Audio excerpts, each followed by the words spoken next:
Hey everyone, Dockwell here, and today's video is going to be the 4-position tier list for patch 7.38b, and so look for the 5-position tier list tomorrow. So starting off with the first hero in S tier, we have Bounty Hunter, and this hero just will not go away. It will not disappear. It has been the best 4 position for the last, I don't know, 6 months or something, maybe even longer than that, and it doesn't matter what they do. It seems like it's still very good. They have nerfed it here and there, but I feel like the nerfs just haven't been enough. And yes, this is a little bit of an awkward hero in the sense that I feel like the pros and higher MMR players are very, very good at it and like it better because of the snowball nature of all the money and all the tracking and all that kind of stuff. So I do kind of hesitate as a more pub tier list to put it up there, but I think it deserves it 100%. If you look at the win rate and pick rate, I would just say that you need to understand how to play this hero and get the most out of the hero in the lane in the early game, because you want to be able to kind of snowball in this way, and you don't want to be a track bot. You don't want to just sit in the back and track people at 20 to 30 minutes plus. If you're just doing that, you're not playing Bounty Hunter correctly. You need to have a better early game, which you're definitely capable of having, so that you can have some items, even if it needs to be a BKB so you can run in. You need to have some effectiveness to just cause havoc and chaos in the fights, in the mid game and the late game, so that you're not just a track bot. That is the most important part. Part of that is making sure that you participate in all the fights, but still, that's what you really need to be focusing on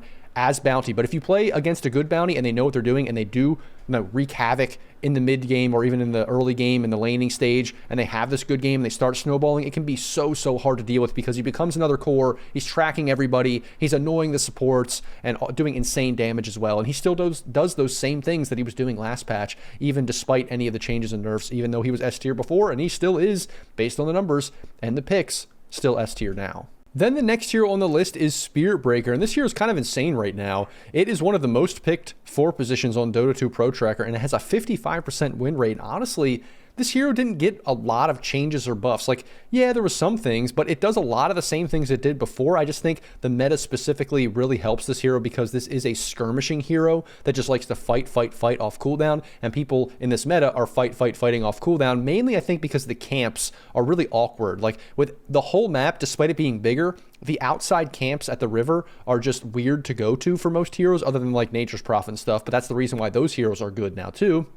So everything is kind of smashed in a little bit more, and so people like to fight more. There's also these, carries and other heroes that like to be in their lane a little bit more. So there's always going to be places on the map for you to fight. There's also more mid matchups that are good for this hero to, gank in the middle of the lane, like these melee matchups where if you can just get a good charge on somebody, they're dead, compared to other, matchups where it's these 2 ranged heroes that have a lot of blinks and mobility, a lot of spirit heroes. There are still those, don't get me wrong, but we have Ember, we have Monkey, we have all these heroes that if you just get a good charge on them, they might actually just die. So I think that's the big reason that makes Spirit Breaker good right now, is that the 4 positions I think in the past have been more like these carry 4 positions, and that has been nerfed. The specific heroes, but also just the general heroes that we want to see in the 4 position now are not as good to be carries. You want more initiation team fighter kind of 4 positions that are also good with items, and Spirit Breaker is perfect with that because he's a team fighter, he's tanky, he jumps in, he does a lot of things that you want to do and gank and all that stuff, and does good damage, and he does buy straight up carry items in the sense he buys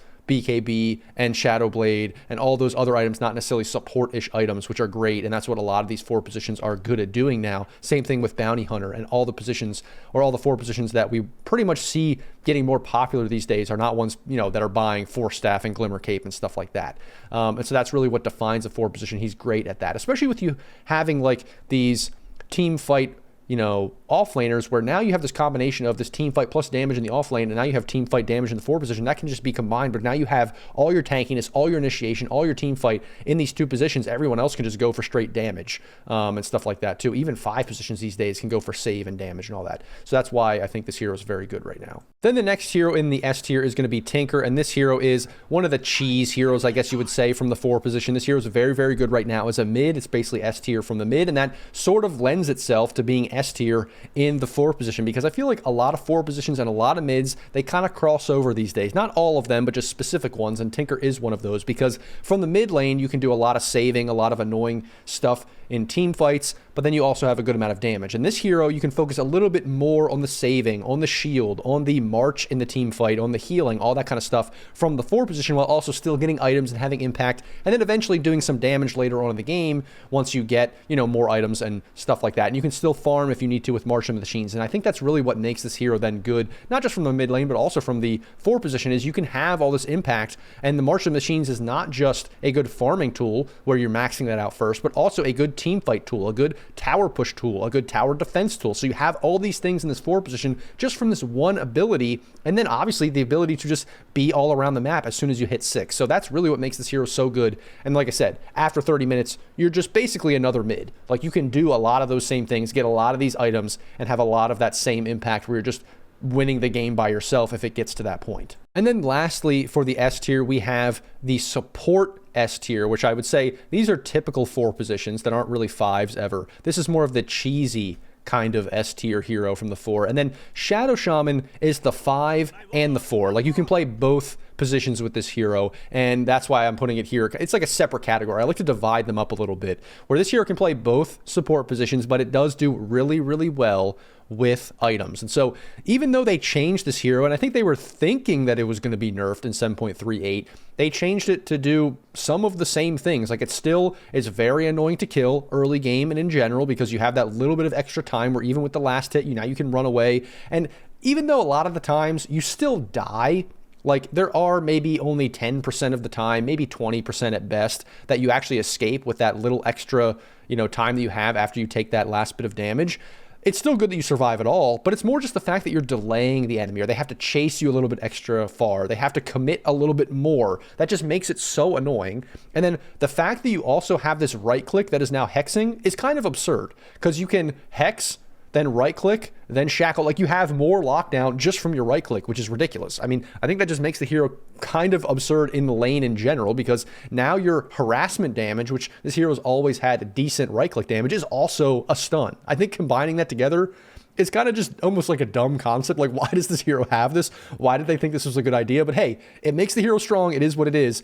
It's good for all the same reasons that Shaman has been good. It's just almost now better, even though they changed some things. I think they thought they were nerfing it, but they definitely did not nerf it. So very, very good right now for all the same reasons that it's been good for a while. Then next for A tier, we have Earthshaker, and this is just like kind of a discount Spirit Breaker in a lot of ways. You have a harder time in the lane. You have a harder time ganking. You have a harder time doing a lot of these things, but you are tanky. You do have team fight. You do have a lot of damage. So you do similar kinds of things, just not as good because of that early part of the game being a little bit more difficult. And you also do need to farm your blink. So that can be difficult, where Spirit Breaker doesn't necessarily need the Shadow Blade first or whatever item he's going, but it's just, he can just get there while he's also doing all those other things, where you really, really have to farm your blink on this hero to even have impact. And I think that's really the limiting factor for 4 position Earthshaker.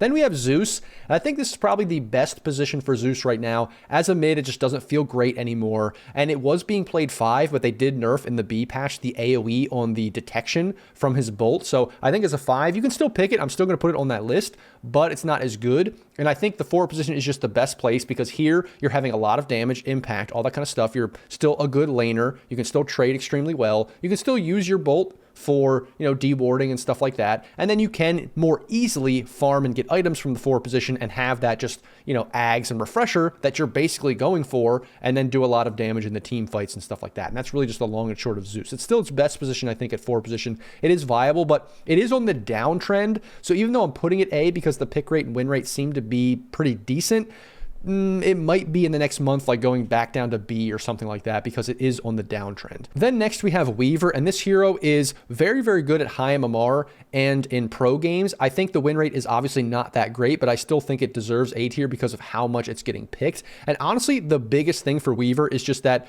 the bugs take 1,000 hits to get off. That is the main reason I think why this hero is good, because Sakuchi has a very long cooldown. It can be something where you get caught out pretty easily, especially early on in the laning stage. It doesn't really, I don't know, are you going for the Ags build for the save? I mean, I guess kind of from the 4 position, but you're also kind of going carry. It's just a little bit weird. I think it's just more that the bugs are ridiculous and you're really annoying to deal with. And if you do get your farm, if you do get items, you can be kind of transitioning into this other carry that has some good effectiveness at being annoying in a fight. you're just not maybe as annoying as, let's say, a Bounty. So that's the reason why it's maybe A and not S tier. But it is getting picked a lot, even if the win rate isn't the best. Then next we have Rubik, and this hero is just a classic 4 position. Good for all the reasons that Rubik has always been good. Just if you have good spells that you can steal in the meta, it makes this hero very, very good. So you have big team fight ultimates, Ravage, RP, all that kind of stuff. And then you have other heroes like, let's say, Weaver. When you get the Sakuchi, that's amazing. When you get the Bolt from Zeus, that's amazing. When you get Fissure, that's really good. If you get Shackle, that's really good, which is easy to steal. Like, there's so many long kind of cast animations that I think that really makes Rubik very, very good. And also, there's also these weird interactions with like new abilities and stuff that always seems to make the hero broken in one way or another. Whenever like the new shards and new ags and stuff get incorporated, this hero ends up being broken. So I've seen some clips, some shorts of the hero, you know, having ridiculous raises or this or that other thing in combination with, let's say, even the Faceless Void stuff, which is kind of breaking the game in this weird way in all these different crazy ways. So that's Rubik. Obviously, that's a little bit more like cheesy stuff, but still that matters in games if you can get away with picking something that's kind of broken. Then we have Marana, another hero that's kind of just a classic 4 position, pretty decent right now. Nothing super special about the hero.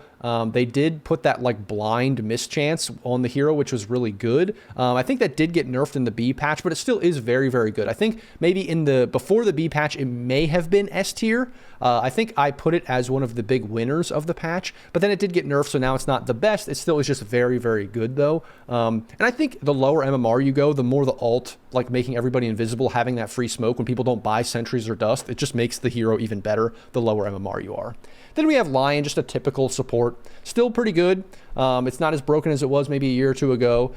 You know, the shard isn't as good as it once was, all these kinds of things, but it still can do all the same stuff that it did. Very annoying to drain a lot of these heroes' mana, like a Slark, like an Ursa, like any of the heroes that like to sit in the lane. You can just sit there and drain them. That kind of stuff is very annoying for some of these heroes to deal with. And even though it doesn't pop illusions like it did, Manta isn't, I feel like, as popular as it once was. These illusion heroes aren't as good as they once were, so that's not really as big of a nerf as it maybe, you know, you think it would have been, because people are going S and Y more and stuff like that. So that doesn't really affect Lion too much. Yes, the status resistance is good against Lion, but he does have so much lockdown that at the end of the day, it doesn't really matter too much. Then we have Dark Willow, just a good 4 position because it has the lockdown of the things that you want this hero to have, but then also offers some pretty good damage. I would say there's nothing crazy new or different about Dark Willow, just that the pick rate and win rate is good enough that I feel like it does deserve this A tier position. I'm not going to comment too much on it because I don't think there's anything crazy different that has changed about the hero. It's just decent right now. Then we have Dazzle as a support. Now, it's hard to say. I think this hero is definitely better as a core. I think it's good as a 4 position. You could potentially argue that it's still S tier because this is the hero of the patch and it deserves to be S tier in every single role. And maybe you're right. Maybe that's true. I'm just saying it's better as a core because you want to get ags, you want to get damage, all that kind of stuff.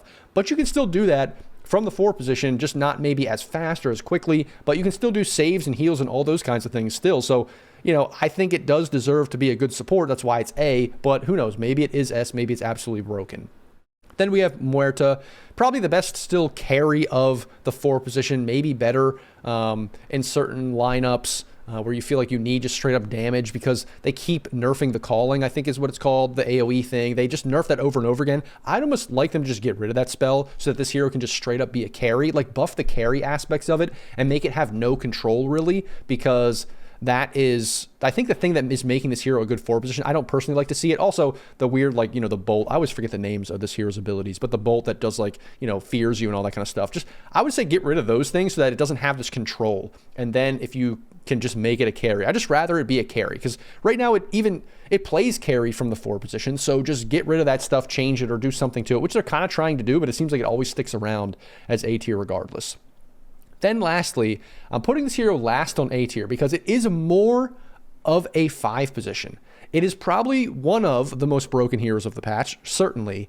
But the reason why I don't put it S tier, even though you could totally argue, just like with Dazzle, you could put Ancient Apparition S tier. I might agree with that because it is so good. It's just that you don't really need items. Like, yeah, Shard is great, but it's only 1500. Everything else is just defensive. And just why, like, you can just get away or do the same things from 4 position as in 5 position as in 4 position. You don't need the items. You don't farm that great anyway. So why does it need to be a 4? Just pick it as a 5. Like if you're going to pick AA, pick it as a 5. Now, if you just do a roll queue game and you get 4 and it's available and the other guy isn't picking it on your team, totally pick it first. Like 100%, it will work as a 4, but it's just not, it doesn't need items. It just that good that it's just good regardless. So I guess that maybe could be S tier, but I'm kind of basing this off of the 4 position in general and how we like to think about 4 in comparison to 5. That's why I make 2 tier lists and not 1. So that's why it's A tier, even though, like I said, I could totally hear your argument for it being S. Then on B tier, we have Winter Wyvern. This hero was probably broken or very good before the B patch, and they nerfed it pretty significantly, but it still is good. The kind of channeling or jumping of your ultimate from hero to hero when it dies still can be very effective. It's just not as broken as it once was, and that's really the long and short of the hero. Still good, not as broken as it was before B patch, but can still work. Then we have Silencer, another one that is actually similar to AA, where I say this would probably just be a better 5, because right now you're just all about annoying the shit out of the enemy and then pressing R, and you don't really need items in the sense that you can just do all the things you do without items. But if you want to get items, it's almost like you'd rather be a mid, like almost like a Dazzle, where you just like need items to actually do anything. So it's not, there's like this middle ground that doesn't feel good. 4 position is a thing where you kind of can get away with having a few items, and that's really good. And then later in the game, if you get a lot of items, that's great. Silencer isn't really like that. You're not buying like, well, any Silencer support, 4 or 5, you don't want to buy any kind of damage. You don't want to buy right click. It feels like you're griefing in that way because your farm isn't great. Like you don't have the best farming ability. So no matter how much you go for farm, you're not going to get the farm of some of these other heroes. So you just want to go for defensive items so you can get your spells off in fights or multiple times in fights and get your R off and be safe and stuff like that. So that's really what you're focusing on, which is why it's not great. But it is a very good hero right now, which is why it's B tier. Then Ringmaster, it's kind of the forgotten hero, like the forgotten new hero. I have seen in some clips like the weird unicycle thing, but I don't know if that's just a meme or if that's actually good or what. But I think overall the hero can be effective. The save is great. The stun is maybe not reliable, but decent. The ult can be very, very effective in certain specific lineups with comparing it or combining it with Ravage and with RP and all this other kind of stuff. So it has a lot of it, good abilities. It has its place in the meta. It just feels like it's almost a forgotten hero. Like it's being picked, but not that much. And it has a good win rate, but I almost never see it in pubs. It's just kind of at a weird spot, I feel like. Then we have Clockwork, another one that can have some effectiveness with items, is a good melee hero, but again, not maybe as good as Earthshaker or Spirit Breaker, because even though maybe the lane is better than Earthshaker, it just feels a little bit awkward at times. Like you can totally get run down by certain heroes, maybe like a Dazzle or other things like that. Some 5 positions and some carries now with the amount of lane dominating carries that are being picked. It sometimes can feel like you walk up and then you actually just feed yourself instead of walking up and just owning the enemy. Like that can happen in certain matchups and stuff like that. So that's why you need to be careful. But it is still a pretty good melee 4 position. And then also just doesn't scale as well with items, although items can be good. Like you kind of almost want to buy as a 4 position Clockwork like Orchid or something like that, but that feels way too greedy in a way. Like that's even more greedy than the Earthshaker Blink. So that's kind of why it can be good, but not the best.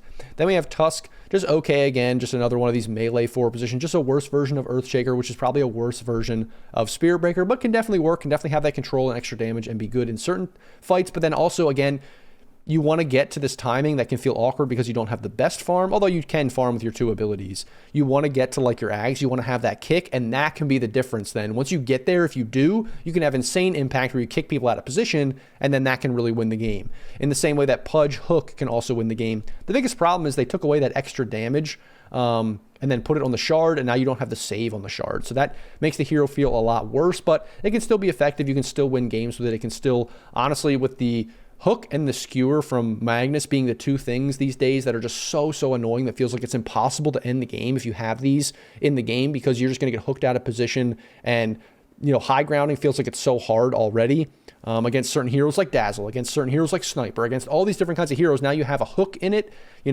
incorporated into that defense, and you're just bashing your head against that high ground wall and getting hooked in and dying. Then Phoenix, great to pair up from the 4 position with all this team fight, all this control, and now you have this ultimate just put in the center of it where you have these melee guys going and these tanky guys. You put down this ultimate and you just win the team fight. And I think that's the biggest part of Phoenix. If you can get to those good ultimates, if you can have a decent lane and not just like feed, that is going to be a great hero to actually honestly carry the game from the 4 position. The weird part is that you want the levels and you want the space and you want to get a little bit of farm, but at the same time you can just it's weird because you want to be a 5 in the sense that you don't necessarily need items, but you don't want to be a 5 because you don't want to be like the low level. You need to get levels. You need to have level 3 ult as soon as possible. Like you need these things to actually make the hero better. So it's a little bit of an awkward position with this hero in general as a support. Then we have Leshrac, which is a surprising one for me, honestly. Like I'm putting it here. I'm saying, hey, maybe I'm just getting like fooled by Dota 2 Pro Tracker and I'm just getting tricked completely. And this is actually a terrible support or something, but I haven't really seen it. I don't know if I believe in it, but it says like based on the pick rate and win rate that it's actually pretty good as a 4. So I'm a little bit confused. This is one where it's not often, but I feel like I usually have a good like finger on the pulse of what's going on. This Leshrac 4, I'm a little bit confused about. So maybe in the comments, you could let me know what you think about Leshrac 4, but it seems to be pretty good right now. Maybe people are not going for the facet that does the extra damage and they're just going for the tower pushing. I'm not 100% sure. It just seems a little bit awkward and weird for me. So maybe that's one where I often don't do this, but you guys can let me know what you think about Leshrac. But hey, I'm putting it in B because of the pick rate and win rate like I talked about. Then we have Night Stalker. This is another one that I would say it's kind of like an AA where you could argue that it's even better. I don't know. I mean, it's getting picked a good amount. It has a decent win rate. It's just better in the other positions. And this is kind of just one where it's so good as an offlane. It's such a good hero right now in general that you can get away with picking it as a 4 and then just transitioning into another offlane, getting the same kind of items, getting a blink, you know, getting a BKB, just doing all the same things Night Stalker does, but just from the 4 position. I think that's really why it's B right now. You can maybe argue that it's A. That's what I mean by being like an AA where it's great in another position. So if you wanted to bump it up, totally you could do that, but it just is good enough right now that you can totally pick it as a 4 position. Then for C tier, starting it off with Faceless Void, this is very similar to what I said for Faceless Void in the offlane. It's very team dependent, very coordination dependent, and that's even more the case, I think, from 4 position, because if you don't play around these low cooldown spells and having good team fight impact with your ultimate, you just feel kind of useless. Like, I don't really want a Faceless Void as a 4 position, to be honest. Like, I really don't like that. I'd rather have one of these other heroes like Night Stalker or whatever. If you're going to play this like, oh, it's good in other positions, so I'm picking it as a 4, it's getting picked, it's having some success, but I don't personally love it in most pubs. So that's why I'm putting it here, because I'm giving it the respect that like, okay, it's on the list, it's not the worst, but I don't believe in it, I don't love it. So honestly, if I had my way, I would say D tier, don't pick it at all. But I'm going to say, okay, I'll give it the respect it's due. I'll put it here because the ultimate can be good enough now with time zone to have good team fight impact. But other than that, like, what items are you really buying as 4 position Faceless Void? Are you just going straight carry items? Like, it can just be very awkward. Then we have Hoodwink. I think it's weird that Muerta has still a good pick rate and win rate. Hoodwink has finally fallen off as being that good, kind of carry from the 4 position. And the big thing with these 2 heroes, though, also is that the Maelstrom Gleipnir build has been nerfed, but this hero kind of has made up for it in other ways, where I feel like Hoodwink, it really, really hurts this hero, because now you don't really want to buy Maelstrom, and that's the main way that this hero farms. That's like what the hero does in general. So that's why it can still be okay without buying that, but it's really not what you want from the 4 position Hoodwink. So I think because that sort of build is deleted, we'll have to find a different way to play Hoodwink. Maybe just straight up core Hoodwink is the new thing that's going to come about sometime in the future. Then next, Nyx is basically dead because you don't one-shot creeps anymore. And that's the biggest problem. Is before, you just secured your lane, you secured your game by just going around and one-shotting big camp creeps. And now you just like come out of the jungle or the lane in general at like 12 to 15 minutes and you have Dagon and you just run around bursting people down, and then by like 30 minutes you just delete every core on the map no matter what happens. It's kind of absurd. That was ridiculous last patch. Now, you could still sort of do that if you get off to a good start, but you have to get that good start from like laning. And this hero has kind of a bad lane. So you have to dominate the lane with your offlaner, and you kind of have to get kills early, and then so you're much more reliant on that than just being able to farm the jungle and hit big camps. And that's the biggest problem with the hero. Although it does a lot of the same things, it doesn't secure the farm that it needs to actually have that impact. And so that's the biggest problem with the hero. Then Tiny overall, the 4 position and the mid Tiny got nerfed. You could still totally pick it. It still does decent damage. And that's the biggest problem, though, is it's not as good as it was with the damage. So again, just a worse version of something like an Earthshaker, a worse version of Spirit Breaker, a worse version of these tankier 4 positions that do burst damage. Then Magnus, better in the other core positions, but still you could pick it as a 4 and be all about the repositioning, all about the ultimate, just going for like Blink, going for RPs, going for skewers and stuff like that, and then empowering your teammates. You can totally do that. It is viable, just not that good. That's why it's in C. Then Marcy, a decent support, but again, now you're kind of playing this I'm carrying from the 4 position. So Marcy just seems to have this awkward position where You don't love it as a 4.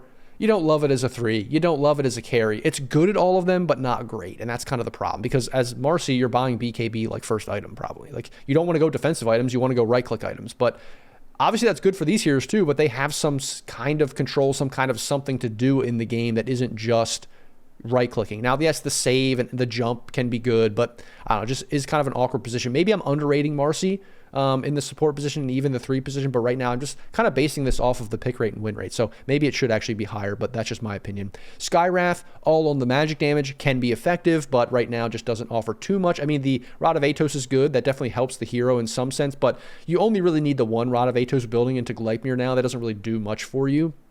Keeper of the Light's very similar, all in on the magic damage, not really too much team fight control. I don't even know if you're going to be going Rod of Atos on this hero. Maybe you will, which definitely would help it more, but still, you're almost just still going for that full like Dagon build from the 4 position, I would say. Then Gyro, another one that's like all this weird magic damage build. You're kind of playing this weird carry as the 4 position. I feel like you could get away with it still, but it's not good. Like, it's never been amazing. It's always been like okay, going for the rocket and the shard, but like whatever. You'd rather have any of these other magic damage heroes than this one specifically, probably. Then Doom, if you're just getting super greedy, I'm just picking core Doom just to Doom people. Just going Blink Doom, maybe buying a BKB, that can work. But again, what are you really doing before that? That's kind of awkward. Like, your laning stage isn't great. Are you just kind of running at people and then maybe stomping them, or like, I don't know, that just feels awkward. So if you can get your items, if you can get there, if you can have the space, you can end up being another core and just dominating the game, but that doesn't always happen.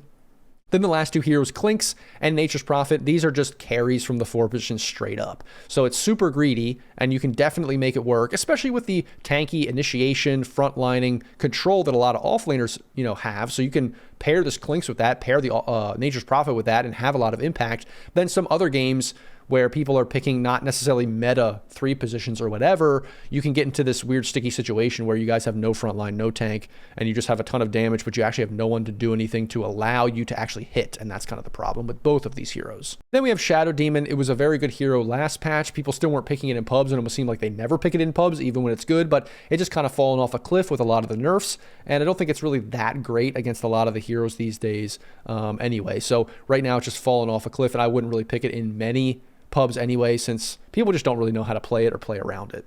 Bat Rider can still be okay, but just hasn't felt like this hero's been good for a long time, and anytime it does get good, it gets nerfed into oblivion. I personally like Snapfire. I think it's a good farming hero from the support position. It can do well with some items, but it just overall isn't the best. It's just, I like the hero. It's a favorite of mine, so that's why I rate it better, but I'm just going to go with the pick rate and the win rate, and I'm going to say it's D because I think that is where it belongs. It is at an awkward spot, and it feels like anytime the hero gets good, it gets good enough that it's a great support, but then it also becomes a core, and then it immediately gets nerfed, and now it's not a great support anymore. Earthshaker, probably one of the worst of the just tanky melee 4s, doesn't do nearly as much as you want with these other heroes, from these other heroes. I think it was good in the last patches, then got nerfs, and now is not nearly as good. Techies, I mean, really all this hero is about now these days is just mining up random places, almost like the old techies, and then hopefully maybe getting an Ags and people running through it not knowing what it does. Otherwise, your initiation, your stun, your burst damage is not as good as it once was. Like, it was maybe 2 years ago or whenever that was, it was great as a magic damage hero, and then it just kept getting nerfed, kept getting nerfed, kept getting nerfed. Now it's like, why would you want techies when you could have a Zeus or an Earthshaker or even like a Lion? Like, it just doesn't feel great. Like, the only thing this hero does is just, again, cheesiness of, oh wow, now I'm losing the game or whatever. I'm just putting all these mines on the map. It's just doing the same thing it did back in the day when it was like a different, very annoying hero. And then we have Venge. I talked about this in the off lane list, but it's one of those that it's an awkward position for the hero in general. You want it to be kind of an off laner because you want to get those items, but you don't want to self-sacrifice. So if you can get your items at the 4 position, which is the position that you would get items from rather than the 5, that's going to be great. If you can get an early Ags, if you can have this impact, you can transition into being just like another offlaner and doing all the same things that an offlane Venge would. The problem is, you're not really going to get there in a lot of games because you don't have great farming tools. You just don't. You're just kind of waving something, maybe stunning it, and then clicking a bunch of the creeps. And that's really not a great way to push waves to secure your farms. You just have to hope that you're going to have a great landing stage and have a lot of participation in team fights and get your farm that way. And if you can get it, you'll have a good game. Otherwise, you're not going to have a good game, and that's why it's in D tier. Then Enchantress, just at a weird position. you're kind of doing this weird carry from the 4 position, but the heal and all this stuff is just not as good as it once was. I just don't feel like this hero works that much anymore because there's so much just AoE damage, so much just non-right click damage that's happening even from a lot of these cores now, that, and even the attack speed slow is not as good as it once was. So I think that's the problem. Like even against like PA and Ursa and all that stuff, like it's good, but you really don't feel as tanky as maybe you did. And then you have like Tide, you have Earthshaker, you have all these other heroes that are just spamming you down with spells. They don't even care about your ultimate in general. So if you can get to that point where you're tanky and you're hard to kill in those specific games and you can do a lot of damage, it works, but otherwise just feels not that great. Invoker, you're just kind of playing, you're playing mid from the 4 position, and you're just kind of griefing in this way because you're just trying to farm a bunch and get the items that you need to just play Invoker. It can work, certainly, but is that really that good? Impact in the lane isn't going to be very good. And then we have like 3 carries that's why I put Slark here too. Like, I think only from the 4 position as a support, it really works, but it's the same thing with like Ricky and Monkey. Like, you're playing carry and your impact is going to be minimal.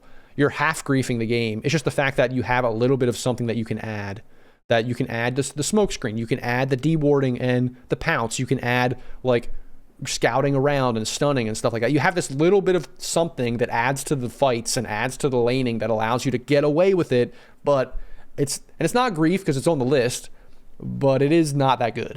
So it's going to lose a lot of games, probably more games than it wins, unless you really know what you're doing and you're low MMR and you can take advantage of just like, you know, maybe if you're 1k MMR and there's times in the game where the supports are higher, you know, net worth and higher level at 10 minutes than the cores, or at 15 minutes than the cores, because nobody knows what they're doing. You could totally get away with these guys and just stomp from that position. But again, the higher you go, the less likely that's going to be possible. Then F tier here, we have Lich, who fell off a cliff from the last patch with all the nerfs. You could still pick it as a 5, don't get me wrong, but just not nearly as good with the channeling while you're pulling people in, but also just in general, everything else just isn't as good as it once was with doing damage. You can't solo people as much, all that kind of stuff. Pugna, kind of just a dead hero in general. You could still potentially pick it, but I just really don't like it, especially from a 4, more of a 5 again, just like Lich. Wind Ranger, kind of a dead support. Honestly, could almost remove the hero from the list. Same thing with Lina. Same thing with Queen of Pain. Like, these heroes, just don't pick them. You're kind of trying to do this like, oh, I'm picking Invoker, but at least Invoker has some control. Like, come on, this stun, like, it's just not working right now. Sniper, like, I don't know, man. I guess you could pick it as a 4 and get the Ags and get, like, Conda or something. But again, are you really, you're griefing. Like, listen, you're griefing. Like, that really is what Sniper is doing to the game. It's just, I want to play core. I want to have this impact. I'm picking Sniper. I don't know what I'm doing. I mean, you can make it work, don't get me wrong, but I'm putting it in F tier, deserves F tier. And then Enigma, I could almost delete this hero from the list, but people were playing as a support. Like, if you played as a support, it's similar to Doom, but I just think you're going to get less impact even than Doom. You're just hoping for good ultimates late, and that's just kind of, especially against Silencer. I mean, Silencer is so good right now that it makes Enigma a lot worse, just in general, not only in 4 position or any support, but also off lane as well. And so that is the 4 position tier list for patch 7.38b. As always, guys, if you like the video, like, comment, subscribe. Let me know in the comments what you think about the positions of heroes. If you think I should add or delete a hero, put them up or down. And thanks for watching. I'll see you in the next video.